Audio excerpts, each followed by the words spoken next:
Hi everyone, welcome to the session on signals and systems. So up to the last class we completed the Fourier series concepts. So we cover entire concepts of Fourier series. So from this class onwards we are going to discuss a very important topic, which is our Fourier transforms. So when it comes to the Fourier series, so it is applicable only for periodic signals. It is only applicable for periodic signals. So periodic signals are two types. Already I told you. So the continuous time periodic signal, and we have discrete time periodic signal. Up to now we completed entire concepts with respect to Fourier series. So your Fourier series, there is a limitation on your signal. So the signal, if we want to apply the Fourier series for a signal, the signal must be a periodic signal. Otherwise we cannot apply the Fourier series. So periodic signals are two types. One is continuous time periodic signal, another one is discrete time periodic signal. Now, how can we represent a continuous time periodic signal in terms of the Fourier series? So that representation is continuous time Fourier series. Now how can we represent a discrete time periodic signal in terms of the Fourier series? That representation is discrete time Fourier series. So whatever we learn up to now is continuous time Fourier series. A discrete time Fourier series is not in your syllabus. So we are not taking this discrete time Fourier series. It is not part of your syllabus. Only we have continuous time Fourier series. So we completed this continuous time Fourier series. Up to the last class we completed this continuous time Fourier series. So when it comes to the Fourier transform, so whatever the limitation on Fourier series is there, so what is the limitation? The limitation is it is only applicable to the periodic signals. So when it comes to the Fourier transforms, so it is used to analyze the aperiodic signals. So a Fourier transform, so is used to analyze the aperiodic signals. That means we need to represent what is analysis. Analysis is nothing but we have to represent the given signal in terms of its frequency components, which are your harmonics. So analysis is nothing but we need to find out which harmonics are present in your signal. That is nothing but the analysis. So when it comes to the Fourier transforms, this is applicable to all type of signals. In fact, it is applicable to all type of signals, whether it is a periodic signal or a periodic signal, no matter. But for periodic signals we use the Fourier series. Therefore we are using the Fourier transform for the analysis of the aperiodic signals. So this is very important point. Fourier transforms is used for the analysis of aperiodic signals. So when it comes to the definition of Fourier transforms, so a Fourier transforms is a powerful mathematical tool. I already told you in the signals and systems subject. So we are only discussing the various tools,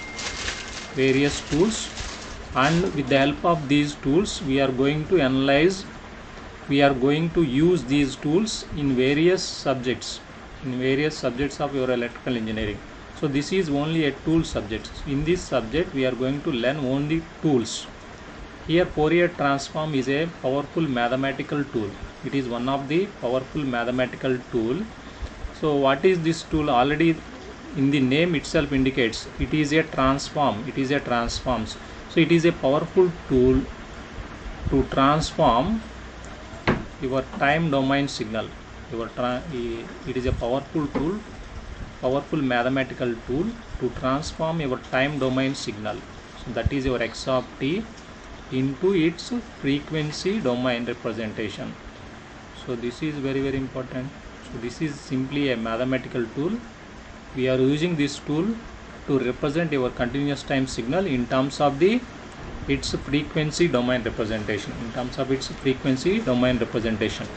So we are doing two type of analysis. So one is time domain analysis. What is time domain analysis? Time domain analysis is nothing but the plot of time versus amplitude. So that is your time domain analysis. The plot of time versus amplitude is nothing but time domain analysis. That is one type of analysis we are going to carry out on the system.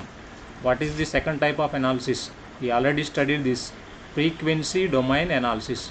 So what is the frequency domain analysis? It is a plot of frequency versus the amplitude. So that is your frequency domain analysis. So on these systems we are carrying out two types of analysis. One is your time domain analysis. So this time domain analysis is corresponding to your continuous time signal. Another type of analysis we are carrying out is frequency domain analysis. Frequency domain analysis.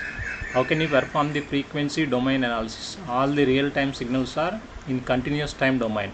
So in order to perform the frequency domain analysis, we need to transform your continuous time signal into its frequency domain representation.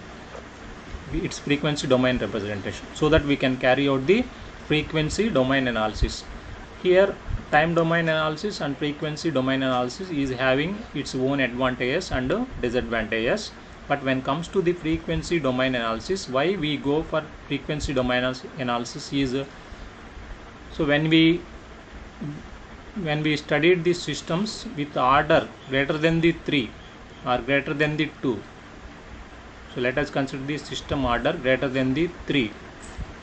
So for systems with order greater than the 3, so it is very difficult to do the time domain analysis, because the calculations are involved are complex when we move to the higher order systems.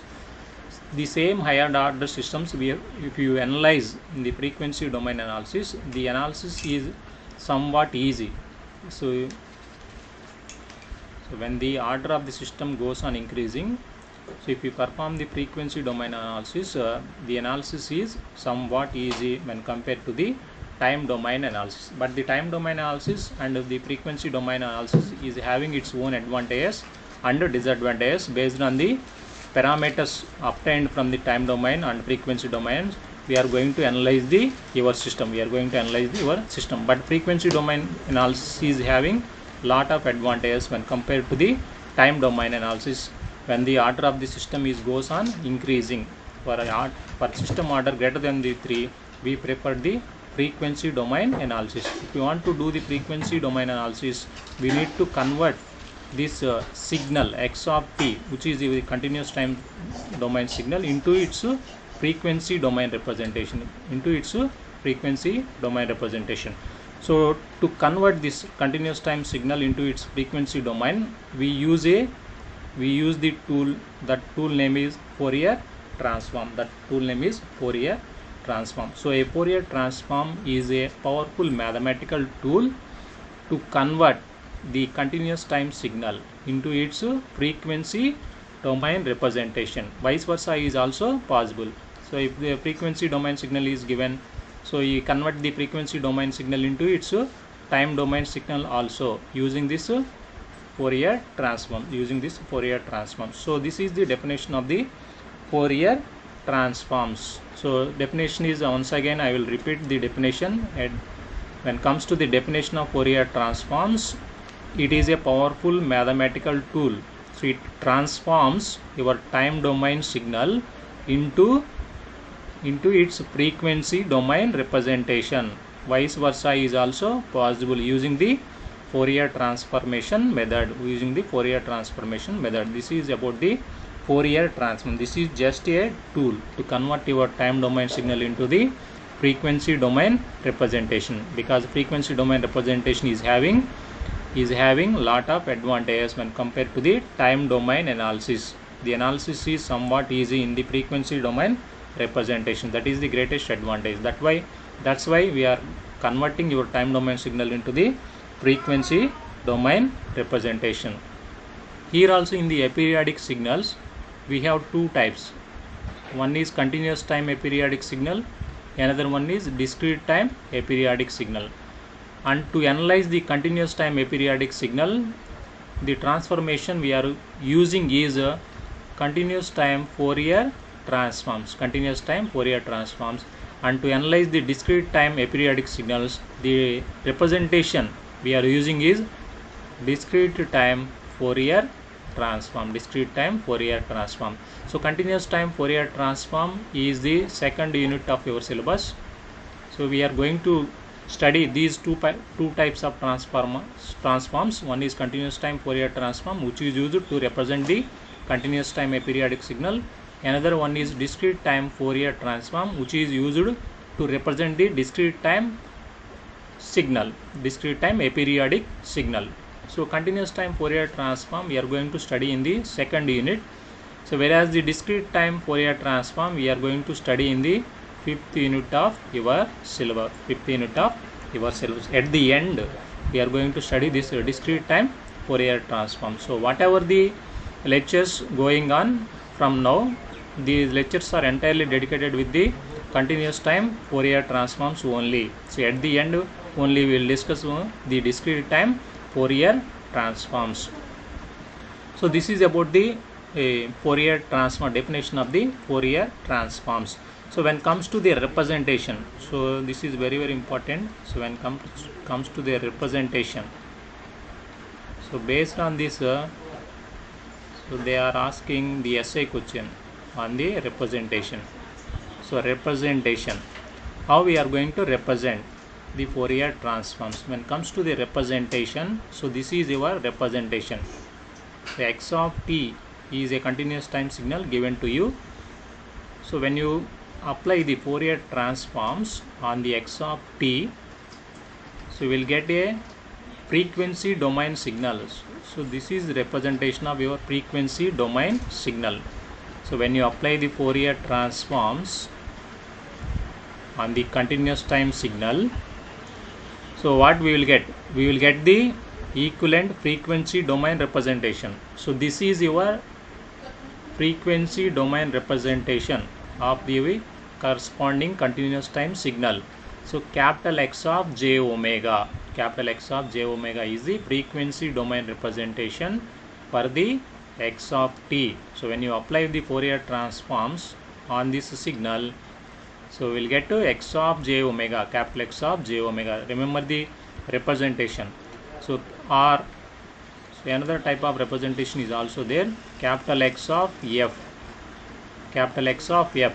This is also one type of representation. Or another type of representation is also there. For simplicity, we just omit this j factor here. Some of the textbooks, so they are given like this, capital X of omega. So all representations are true.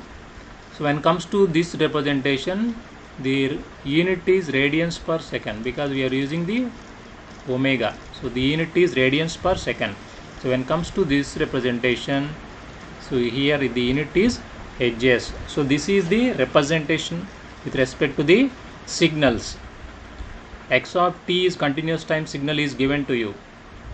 So they are asking find x of j omega or x of f. So that means we need to apply Fourier transform on this x of t, so that we will get x of j omega, capital X of j omega. Remember this is capital X of j omega or capital X of f. So both representations are true. Some of the textbooks, they simply omit the j factor here and they write in the easiest form, which is your capital X of omega, capital X of omega. So this is your representation. This is your representation for the continuous time signal, and the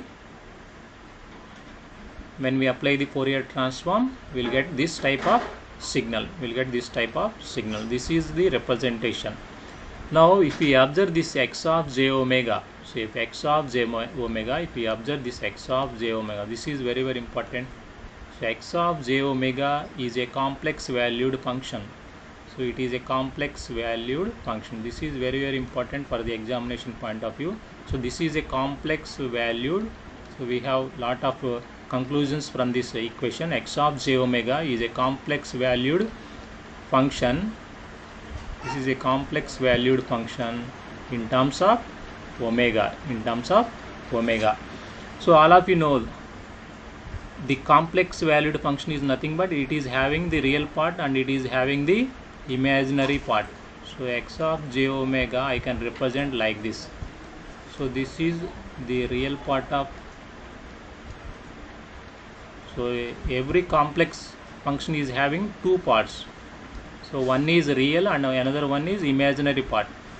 So like that we can represent the complex numbers or complex valued functions. Here xr of j omega is nothing but the real part of x of j omega.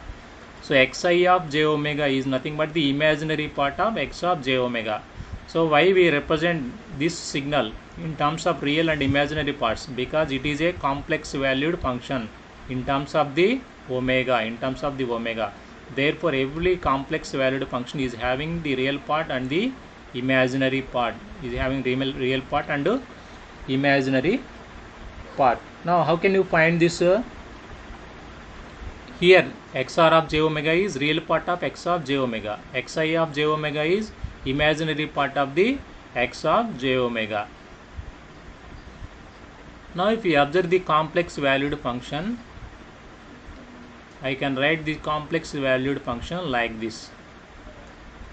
So mod x of j omega, so at an angle of x of, so j omega. This representation is very important for the examination point of view. So I can write any complex valued function in this format, which is mod x of j omega at an angle of x of j omega. Here what is mod x of j omega? Here what is mod x of j omega? So mod x of j omega is nothing but square root of, so xr of j omega square plus xi of j omega square. That is your magnitude, that is your magnitude function. This is your magnitude function. Mod x of j omega is nothing but your magnitude function, and here we are going to develop one plot with respect to the magnitude, of your complex valued function. So that plot is the plot of mod x of j omega. So this is very important, clearly listen. So mod x of j omega versus omega. So this is your amplitude spectrum.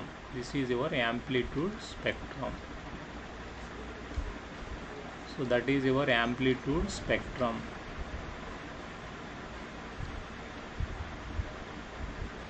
The plot of magnitude of the complex valued function versus the frequency is nothing but the amplitude spectrum. A spectrum is nothing but the bunch of frequencies. So at each and every frequency we define the value of the function, that is your spectrum. Here it is an amplitude spectrum. Amplitude spectrum is nothing but the plot of mod of x of j omega versus frequency, that is your amplitude spectrum. How can you find the magnitude value? This is the formula used to calculate the magnitude value. This is your amplitude spectrum. Plot of omega versus magnitude value is nothing but your amplitude spectrum. Spectrum is nothing but the range of frequencies for which the signal is defined at each and every frequency, that is your amplitude spectrum. So there is another spectrum corresponding to its phase, so that is your the plot of mod x of j omega. So the plot of mod x of j omega versus omega is nothing but your phase spectrum.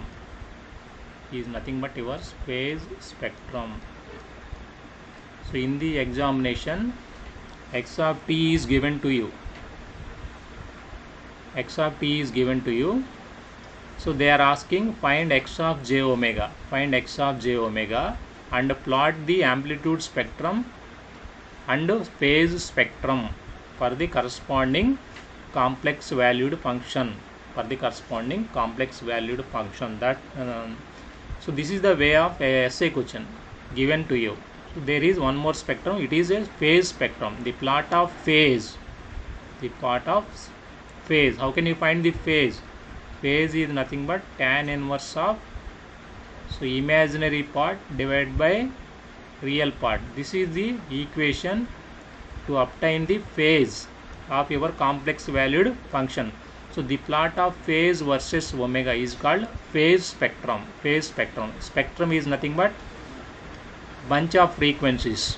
So at each and every frequency, the phase of the function is defined. The phase of the function is defined. That is your phase spectrum. That is your phase spectrum. Since your x of j omega is a complex valued function, every complex valued function is having two type of plots. One is amplitude spectrum, another one is phase spectrum. These two plots are collectively called as frequency spectrum. Frequency spectrum. So they are asking develop the frequency spectrum for the corresponding time domain signal. For the corresponding time domain signal. So in this way the essay questions came in the examination. Develop the frequency spectrum. A frequency spectrum is a collectively amplitude spectrum and phase spectrum. It is a collection of amplitude spectrum and phase spectrum. That is your frequency spectrum. All of you remember this point. Frequency spectrum.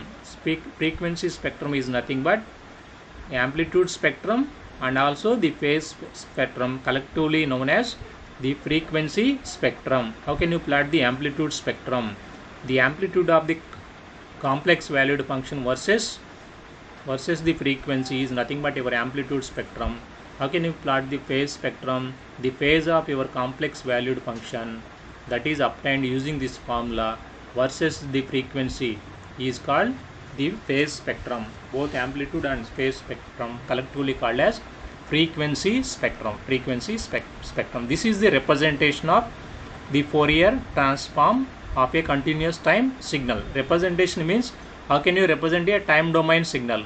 How can you represent its equivalent frequency domain signal? That is your representation. That is your representation. Representation means how we are going to represent a continuous time signal. We are going to represent a continuous time signal by x of t. How we are going to represent a frequency domain signal? We are going to represent the frequency domain signal by x of j omega or x of f. X of f. Both representations are true. So in some textbooks, they just omit the j factor. They just omit the j factor. Are simply given as x of omega. X of omega. This is also true. This is also true. So this is the real definition, x of j omega. That is real representation of the complex valued function. After applying the Fourier transform, you will get that function. So this is the representation of the signals. So when comes to the formulae, so this is very important. When comes to the formula, representation is over. So when comes to the formula,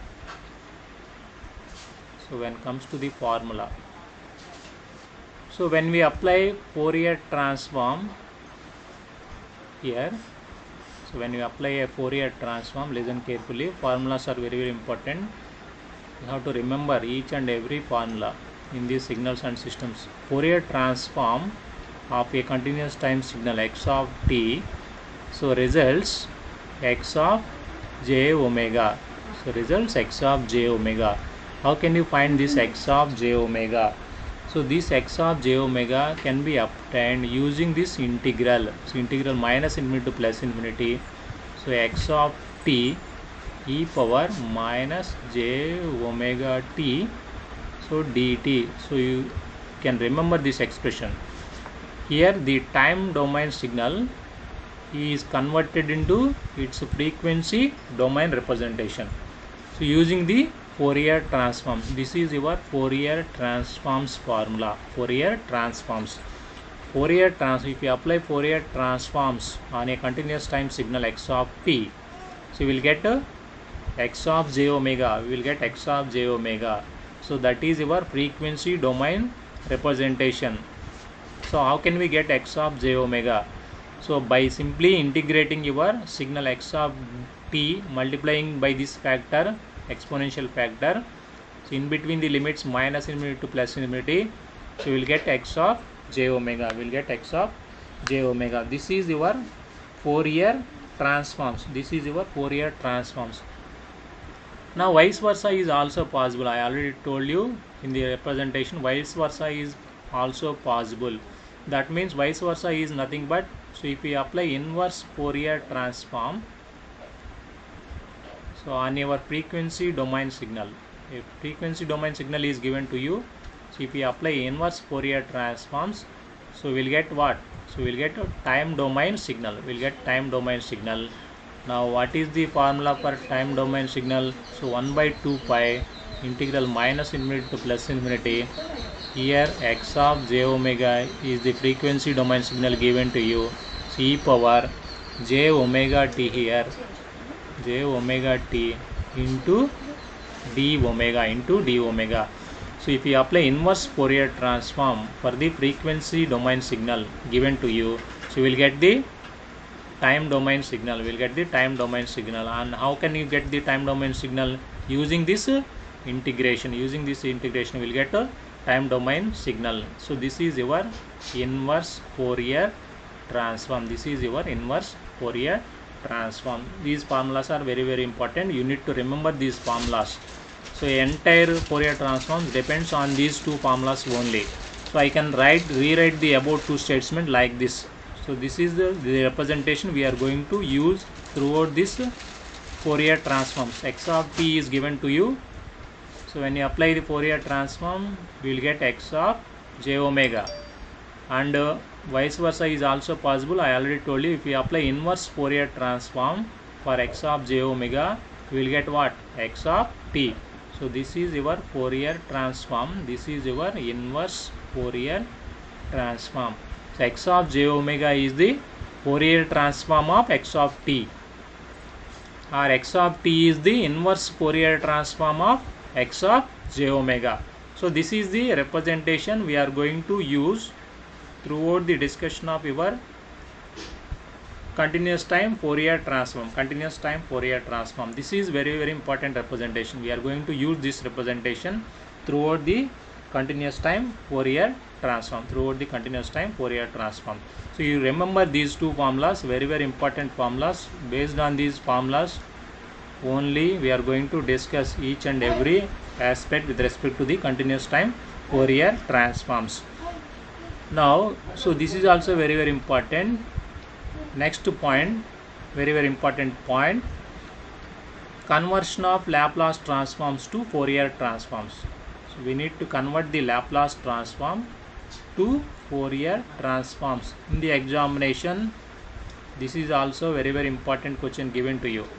How to convert the Laplace transforms into the Fourier transform. So this conversion is very, very important for the examination point of view. How to convert the Laplace transform. Given is Laplace transform, how we are going to convert this Laplace transform into the Fourier transform. We will discuss Laplace transform in the 4th unit of your syllabus. But as of now, already you know the Laplace transform of a continuous time signal x of t. So this is also a tool used to represent the time domain into the frequency domain. So x of s. So this is your Laplace transform of x of t, which is equal to x of s. Now what is the formula? How can you find x of s? So x of s is minus infinity to plus infinity. So x of t e power minus s t dt. So this is the Laplace transform of your time domain signal. It is x of s. Now what is the formula for x of s? To represent the Laplace transform in terms of Fourier transforms, just consider the Laplace transform of the continuous time signal x of t. So what is this? X of s. So x of s can be obtained using this integration. Integral minus infinity to plus into x of t into e power minus st dt. So this is your Laplace transform of x of t. Here s is a complex valued number, so which is sigma plus j omega. So that is your s, sigma plus j omega. substitute the sigma plus j omega in the place of s. So integral minus infinity to plus infinity. So here x of t, so e power minus of sigma plus j omega into t.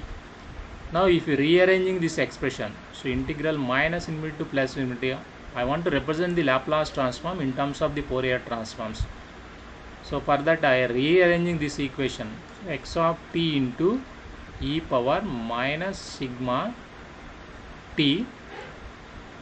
So that is our signal now, into e power minus j omega t dt. Here dt is there, dt. Now if you observe here the formula for Fourier transform, what is Fourier transform of x of t? So it integral minus infinity to plus infinity x of t into e power minus j omega t dt. Now observe this equation. So this equation is nothing but the Fourier transform of x of t multiplied by e power minus sigma t. So this is the formula for Fourier transform of x of t into e power minus sigma t. So what is Fourier transform of x of t into e power minus sigma t? So this is the formula. This is the formula. Now what is this? What is this relation? So Laplace transform of your time domain signal is nothing but the Fourier transform of your time domain signal multiplied by e power minus sigma t. So this is the relation between the Laplace transform and the Fourier transform. How can we get the Fourier transform from the Laplace transform? This is very important representation for the examination point of view. So many times in the examination this question came, relation between the Laplace transforms and the Fourier transform, or how can we represent the Laplace transforms in terms of the Fourier transform. So Laplace transform of x of t is nothing but the Fourier transform of x of t into e power minus sigma t. So if you take the Fourier transform of x of t into e power minus sigma t, we will get the Laplace transform of x of t. That is the relation between the Laplace transform and the Fourier transform. So this is about the introduction to the Fourier transform. In the introduction, so we need to focus on these formulas, very important formulas. Entire chapter depends on these formulas only, and in this we are going to discuss only the continuous time Fourier transform. Later we will discuss the discrete time Fourier transform also at the end of the syllabus. So that is one of the important observation. So next important point is, this is the relation. So relation between the Laplace transform and the Fourier transform. This relation is also very important for the examination point of view. And one more thing you have to remember is how to plot the frequency spectrum. That is very important. Essay question. This is also essay question. After finding x of j omega, so we need to develop the frequency spectrum. We need to develop the frequency spectrum. Frequency spectrum consists of two plots. One is amplitude spectrum plot, another one is phase spectrum plot. What is amplitude spectrum plot? Modulus of x of j omega versus omega is amplitude spectrum. What is phase spectrum? At an angle of x of j omega versus omega is nothing but phase spectrum. So they are asking, develop the frequency spectrum for a given continuous time signal. Like that the essay questions came in the examination. So what we are going to do is, we are just applying the Fourier transform for the given x of t, and we will find x of j omega, and from the x of j omega we are going to plot amplitude spectrum and phase spectrum. These two are collectively known as the frequency spectrum. So this is about the introduction to the Fourier transforms. So in the next class we are going to discuss the Dirichlet's conditions, so which are very important for the existence of Fourier transforms. So there are certain conditions. Those conditions are given by Dirichlet. So Dirichlet's conditions are very important. So in the case of Fourier series, we learn the Dirichlet's conditions. There also I gave you 3 important conditions. So apart from the periodic signal, if you want to apply the Fourier series, the signal must satisfy 3 important conditions. So apart from the periodic signal, it must satisfy 3 conditions. Those conditions are called Dirichlet's condition. So in these Fourier transforms also, Fourier transform is applicable to aperiodic signals. So in that signal must satisfy the Dirichlet's conditions. Here also, so we will discuss 3 important conditions. So the signal must satisfy these 3 important conditions. So in spite of this aperiodic signal is aperiodic signal, the signal must satisfy these 3 conditions also. Those conditions are called Dirichlet's conditions. So in the next class we are going to discuss these Dirichlet's conditions. So for this class I stop the presentation. We will see in the next class. Thank you for joining this session.